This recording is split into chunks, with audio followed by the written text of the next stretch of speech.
All right, let's dive into a really powerful idea today. We're going to unpack a metaphor from the 18th century that explains one of the deepest concepts in Christian theology, this thing called mystical union. And it's all told through the story of a branch that's cut from its broken home and grafted into a completely new source of life. And you know, this whole massive idea, it all comes down to this one single beautiful image from the Gospel of John. The theologian Thomas Boston, who we're drawing from for this explainer, he basically argued that if you can really get your head around what it means to be a branch connected to a vine, then you've unlocked a profound truth about our very nature and our connection to the divine.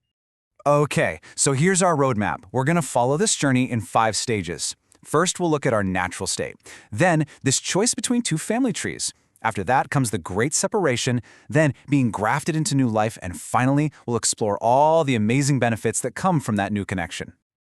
Right, so to really get this journey, you've got to know where it all begins. The source text calls this our natural stock. Think of it as the default setting, right? It's where every single branch starts its story. So what exactly is this natural stock? Well, Boston connects it directly to the first Adam. The idea is pretty straightforward. By default, all of us, all of humanity, we're like branches growing from this one original human source. We're connected to it through something the text calls the covenant of works. It's our factory setting, you could say. Okay, but here's the huge problem. According to the source, this original vine, it's just fundamentally broken. It's described as degenerate, meaning it only produces, this bitter, useless fruit.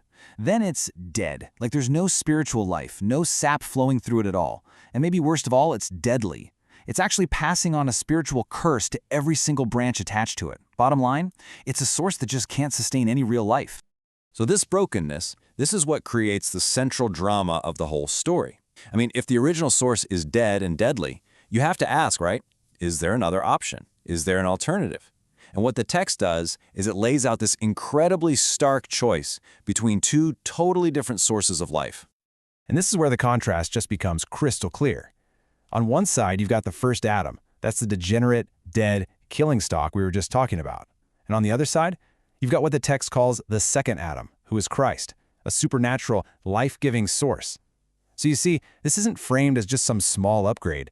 The source is telling us this is a choice between actual death and actual life. The stakes couldn't be higher.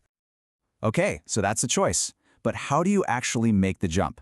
How does a branch get from that dead vine to the living one? Well, according to the text, it is definitely not a simple flip of a switch. No, it requires this really difficult, even painful process of being completely, totally cut off from that old source.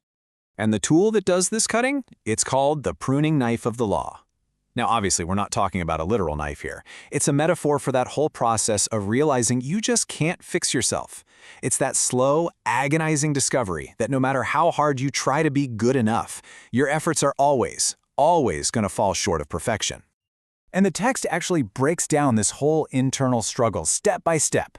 So first, what do? We try to fix our outward behavior, right? Stop the bad habits.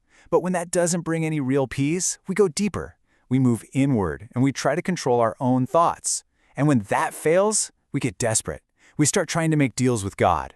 But you see, each one of these failed attempts is like another cut from that pruning knife, pushing us closer to that final step, total surrender. The moment you realize, okay, self-help has hit a wall.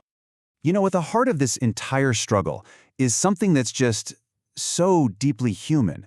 It's this belief that, hey, if I just try hard enough, if I have enough willpower, enough discipline, I can fix my own spiritual problems.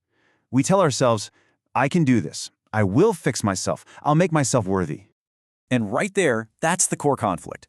Our very human attempt at self-improvement just slams, head-on, into a massive theological wall. And that wall is this. The standard isn't just being better. The standard is perfection. And since that is completely unattainable on our own, the branch is finally cut loose from its own strength. It's just left with nothing. And this moment of having nothing, well, that leads us right to the climax of this whole journey. Because now, having been totally severed from that old, dead source, the branch is finally ready to be joined to the new one. So this joining, it has a name. It's called mystical union, and the source is super clear on this point. This isn't just a nice idea or some kind of legal fiction. No, it's described as a real, actual spiritual connection. It's also deeply intimate. We're talking Christ in the believer and the believer in Christ. And get this, it's indissoluble. That means it's permanent. It cannot be broken. And the most important part? This happens through faith, and faith alone, not by all that work and self-effort that just, well, failed so spectacularly a minute ago. So here's the absolute key takeaway. This whole grafting thing, it marks a fundamental change in your life source. Think about it. Before, the branch was desperately trying to suck life out of a dead root. But now, it's plugged into the true vine. It's drawing all of its spiritual life, all its energy, all its nourishment from this brand new, supernatural source. Okay, so what happens now? What's the result of all this? What does life actually look like for a branch that's now successfully grafted into the true vine? Well, the source paints a picture of a completely new reality, one that's just full of benefits that were totally impossible before. And believe me, the results are profound. So, instead of condemnation, you get justification. That's a new right standing. That internal conflict we talked about, it's over. It's replaced by peace. The branch isn't an orphan anymore. It's adopted into a whole new family. And from that connection flows this lifelong process of sanctification, which is really just about becoming healthier and holier. And that, in turn, leads to real, genuine spiritual growth and fruitfulness. And through it all, the branch is held up by a new, totally unshakable support system. So if you take away one thing, let it be this.